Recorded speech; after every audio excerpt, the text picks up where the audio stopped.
So actually to the day, a year ago, I filmed a video on book series I won't be finishing, and I found some more books that fall into this category, so I thought I'd share them with you today. And there's various reasons why I won't be finishing them. I think the underlying theme today is that I simply don't like them, or I'm just not interested in seeing any more of the story. It doesn't necessarily mean that book is bad. Most of the time it does though. So let's get started. It's gonna be so much fun.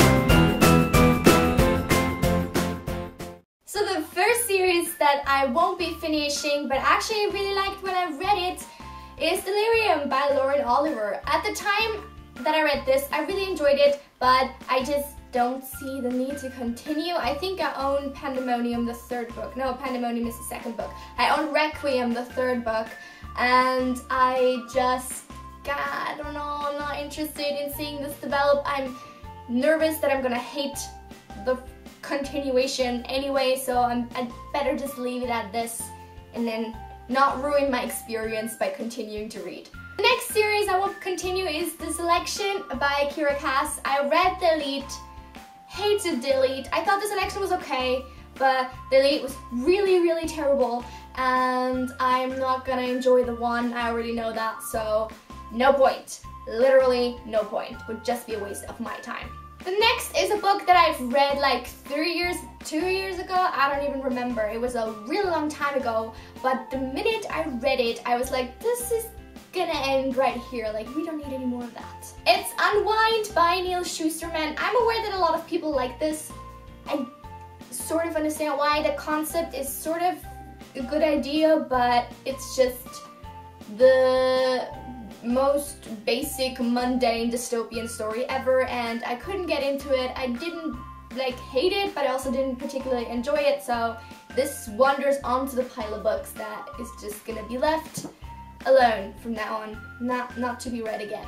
A series I'm particularly sad to not be continuing, I guess, is the Slated trilogy by Terry. I actually really enjoyed Slated. I did, not gonna lie. I thought it was an original concept. I had fun reading it. I was aware that it's not the most mentally challenging book, but it was still fun and enjoyable, and that's also something to keep in mind.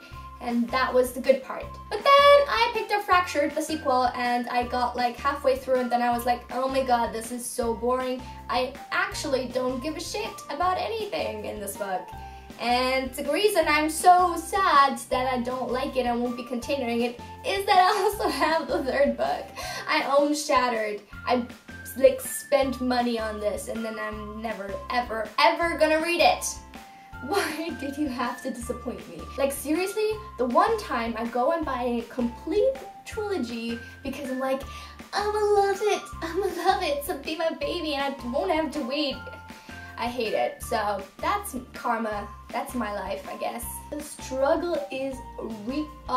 Moving on to another book that I enjoyed, but I'm like, okay, you don't need to be a series. You're fine as a standalone. Exquisite Captive by Heather Demetrius. This book just came out last fall, and I pretty much bought it right when it came out. I really enjoyed it. I thought I had a lot of problems with it, to be honest, but at the same time, I still enjoyed it. I was still like, this is not bad, but I don't want you to continue, because I think a lot of the times you can tell by the first book if it's like just barely an okay book that you barely enjoy.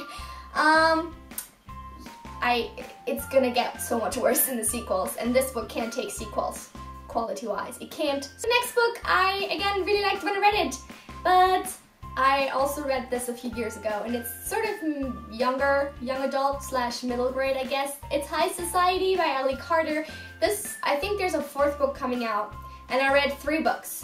I read all 3 of them, but I already noticed at book 3 that I was like, maybe I'm getting too old for this. I think I started this when I was 16, and I really loved it. It has such a kick-ass heroine that you can really look up to as a young girl. I think that's just like, yes, female power and things like that. But it's for the younger end of YA, there's no doubt about it, and so I'm just gonna leave this in my past, and I don't necessarily need to continue this.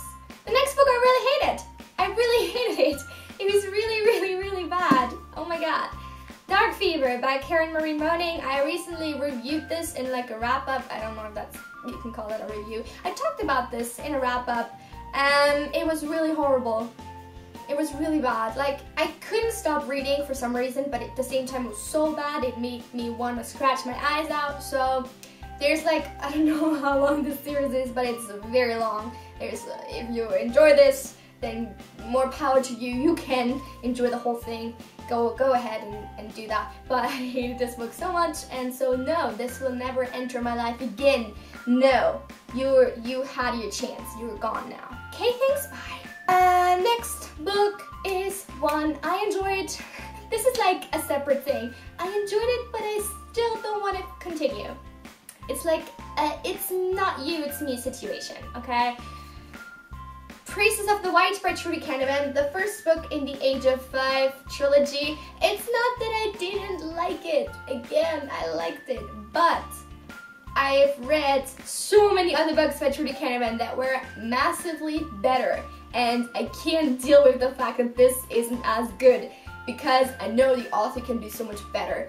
At the same time, I'm not that intrigued by the story. I think I'm still hung up on Curalia as the world of my dreams, which is the world where basically all of her other books are set in. Like 7 of her books are set in that world, and I read all 7 and I really enjoyed it, and I want more and not this. So that's my reasoning behind this, I guess. Not that intrigued by the world. I have one more book that I originally liked but won't be continuing, just to like finish up that part of everything. Stravaganza by Mary Hoffman. I read the first 3 books in this series when I was like 14, I don't remember, something around that time. And I own book 4, I do, it's called City of Secrets. This is basically the German version because obviously back then I didn't know enough English to read in English, but I really loved it. It was fantastic. I definitely recommend reading this series if you haven't already. But for some reason, I just lost interest, I guess. I want to leave it at that. I'm worried that if I read it again, I'll find things that bother me and I'll basically ruin my memory of them and my wonderful nostalgia will be destroyed. So I'll like to just keep it like it is and not change too much about that. Now we're left with books that were literally just bad and nothing else. There's nothing to be said about them. So yeah, this is the fun part. Deep Blue by Jennifer Donnelly, the first book in the Waterfire saga. Oh, why are you so terrible? Why? You're like the worst book ever written. No, not quite, but like one of the worst books ever written. And I'm very sad about that because look at the beautiful cover. Just look at it. Just look at it. Also look inside this book. It is really freaking beautiful. Do you see the blue? It looks so cool. It's a mermaid book, as you might have already, I don't know, guessed, because there's a mermaid on the freaking cover. But it's really bad. No, please leave me alone and never come back. No, leave. Woo. I'm very dizzy right now. Why are there so many bad books on this planet? And why is Die For Me by Amy Plum one of them? I was told by a very reliable source that this book wasn't cheesy. And yes, I'm sorry, it is really terrible. I didn't manage to get through it. This is basically a cheap, worse version of Twilight.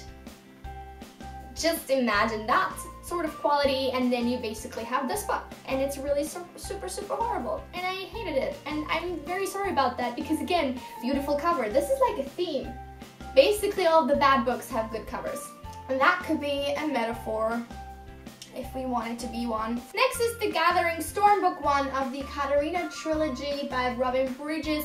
This is also one of the books that I simply didn't get to finish, just like Die For Me was.